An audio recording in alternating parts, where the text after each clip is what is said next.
Pada akhir tahun 1944, Jepang terdesak oleh sekutu karena merasa keberadaannya terancam.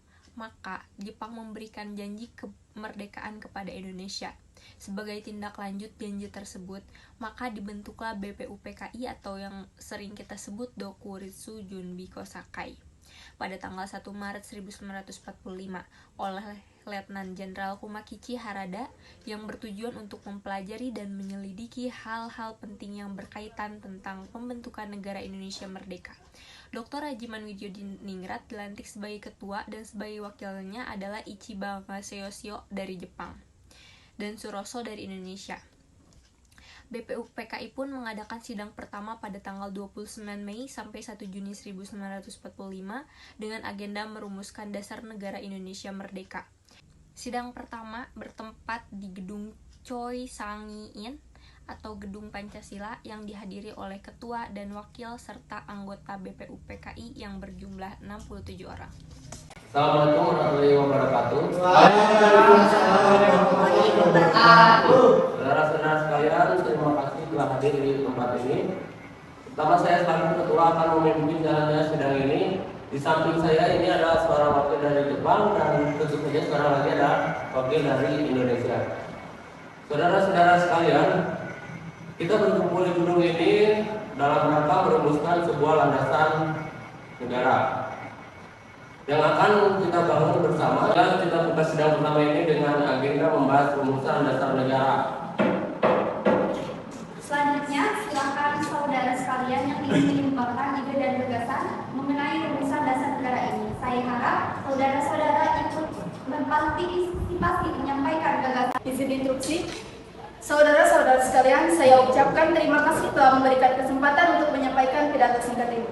Saya ingin menyampaikan gagasan saya tentang dasar negara. Adapun rumusan dasar negara yang saya usulkan yaitu: yang pertama, peri kebangsaan; yang kedua, peri kemanusiaan; ketiga, peri ketuhanan; yang keempat, peri kerakyatan; adapun yang kelima, kesejahteraan rakyat. Mengapa saya mengatakan seperti itu? Itu karena fondasi dari dasar negara adalah bangsa, di mana bangsa ini kita peduli kepada sesama yang mencerminkan sikap kemanusiaan, sikap kebangsaan, pula memegang teguh toleransi dalam beragama. Yang hal ini merupakan pencerminan dalam peri ketuhanan, dan juga rakyat kita ini merupakan rakyat yang suka kebersamaan, sehingga hal ini dapat mewujudkan kesejahteraan rakyat. Itulah usulan dari saya. Mohon dipertimbangkan. Terima kasih. Selanjutnya, silakan kepada anggota yang lainnya untuk menyampaikan gagasannya. Izin instruksi. Terima kasih kepada ketua beserta wakil yang telah memberikan kesempatan kepada saya untuk menyampaikan pandangan saya tentang dasar negara. Adapun rumusan yang saya usulkan diantaranya: 1.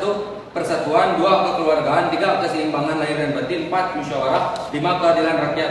Demikian gagasan yang saya sampaikan, mohon untuk dipertimbangkan. Terima kasih. Silakan anggota yang lainnya untuk menyampaikan gagasan tentang dasar negara. Izin bisa pendapat.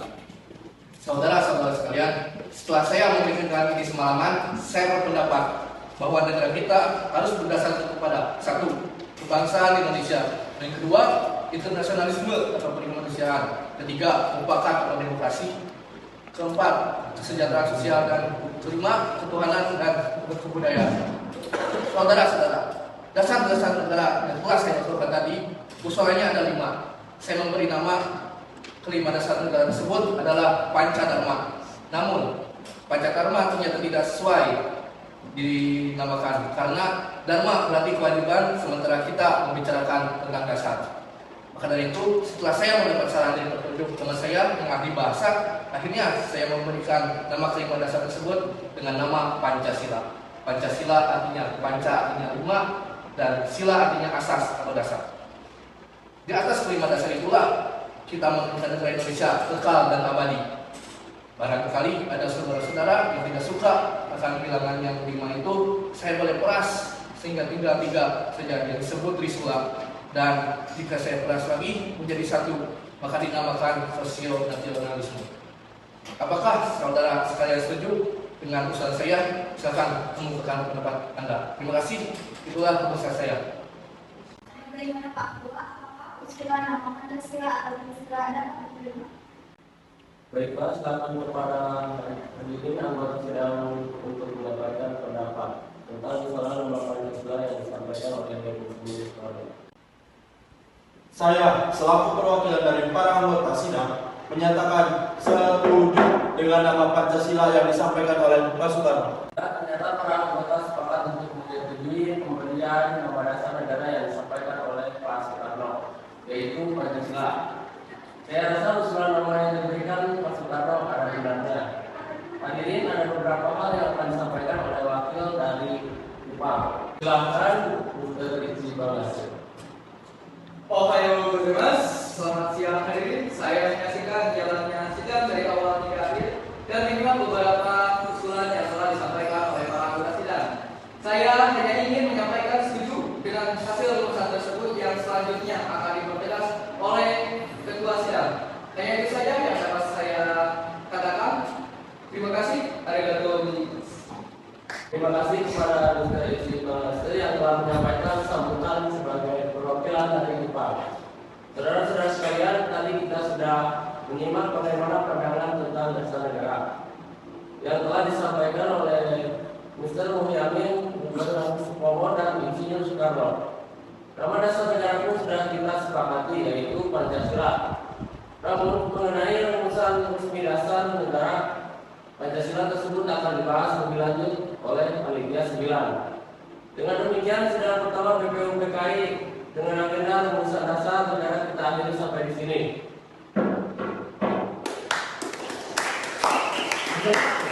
Sidang BPUPKI pertama tanggal 29 Mei sampai 1 Juni 1945 dengan agenda merumuskan dasar negara berakhir.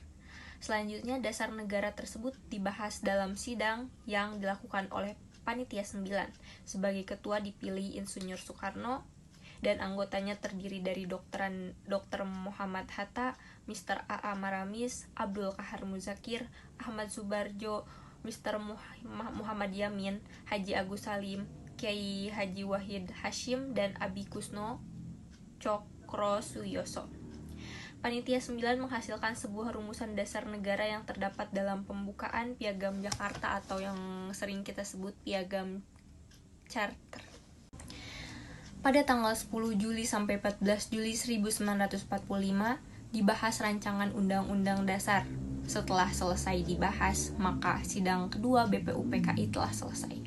Tanggal 6 Agustus 1945, Sekutu menjatuhkan bom atom di Hiroshima. Korban berjatuhan di mana-mana. Pada tanggal 7 Agustus 1945, BPUPKI dibubarkan dan diganti dengan PPKI dengan alasan tugas BPUPKI telah selesai. Pada tanggal 9 Agustus 1945, Jepang kembali dijatuhi bom atom oleh Sekutu, tepatnya di kota Nagasaki. Hal ini membuat Jepang kewalahan. Setelah peristiwa pengeboman, 3 tokoh Indonesia yaitu Insinyur Soekarno, Dr. Andes Muhammad Hatta, dan Dr. Rajiman Widyodiningrat dipanggil oleh Marsikal Terauchi di Dalat, Vietnam. Di Dalat, Vietnam, Jenderal Terauchi memberikan 3 keputusan, yaitu disetujuinya pembentukan PPKI, pengangkatan Insinyur Soekarno sebagai Ketua PPKI, dan Dr. Andes Muhammad Hatta sebagai Wakil PPKI, serta untuk mendiskusikan keputusan dari Jepang. Halo, selamat pagi Bung Karno. Maaf, siapa?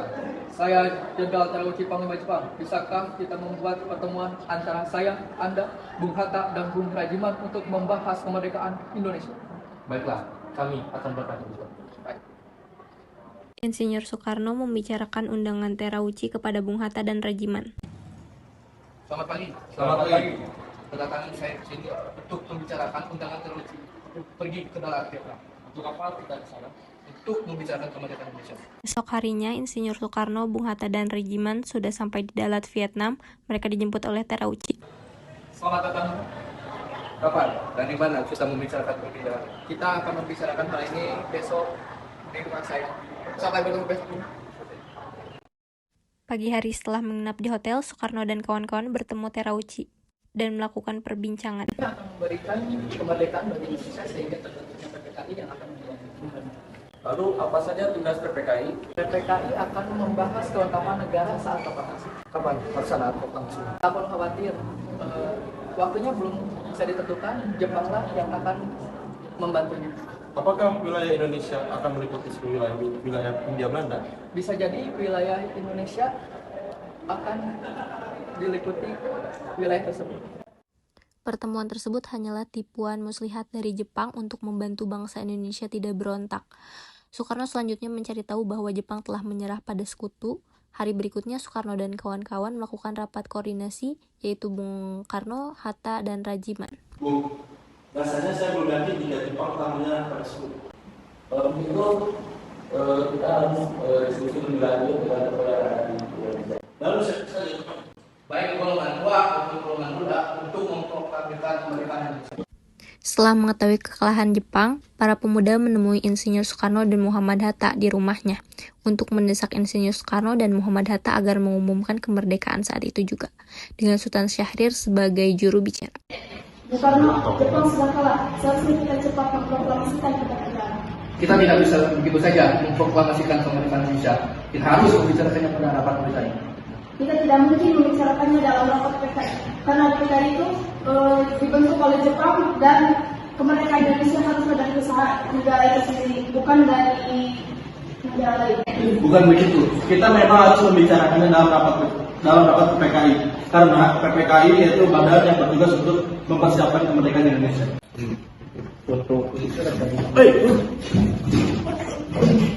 Sekali dong.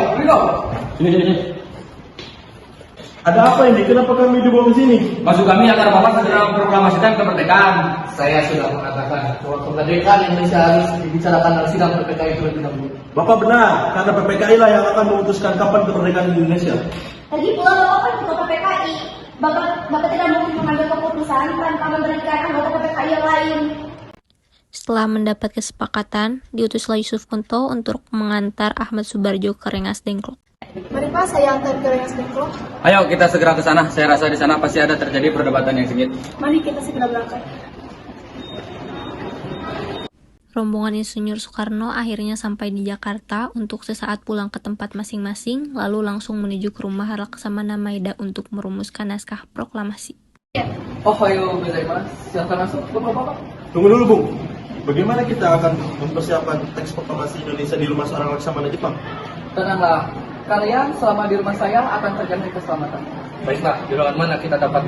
Silakan kalian berdiskusi di ruang makan. Baik. Dengan memegang kertas dan ballpoint, perundingan yang ditaklukkan antara golongan muda dan golongan tua itu berjalan lancar. Bagaimana kalau kita mengambil rumusan PPKI dengan bunyi kami bangsa Indonesia dengan dinyatakan kemerdekaan Indonesia? Itu boleh juga. Menurut saya, perlu ada pernyataan pengalihan kekuasaan, seperti hal-hal mengenai pemindahan kekuasaan dan lain dan diselenggarakan dengan cara seksama dan dalam tempo yang singkat-singkatnya. Bagaimana bila naskah ini ditandatangani oleh seluruh yang hadir pada saat ini? Bila seperti itu akan banyak tanda tangan. Bagaimana bila Pak Karno saja yang menandatangani? Dengan Pak Hatta juga. Begini saja, lebih baik Pak Karno dan Pak Hatta yang menandatangani atas nama bangsa Indonesia. Ide kamu bagus juga. Saya setuju.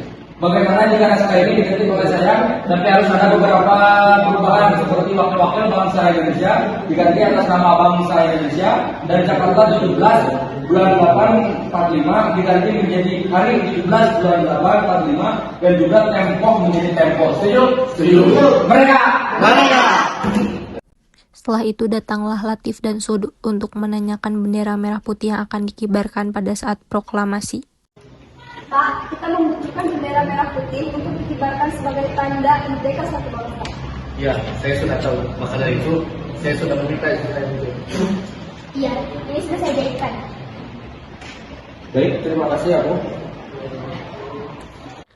Pada tanggal 17 Agustus 1945 di kediaman Insinyur Soekarno, tepat pukul 10 Indonesia bagian Barat, Insinyur Soekarno membacakan teks proklamasi.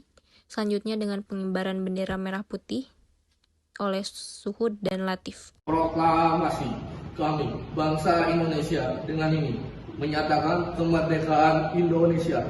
Hal-hal yang mengenai pemindahan kekuasaan dan lain-lain diselenggarakan dengan cara seksama dan dalam tempo yang sesingkat-singkatnya. Jakarta, hari 17 bulan 8 tahun 45 atas nama bangsa Indonesia Soekarno-Hatta. Merdeka!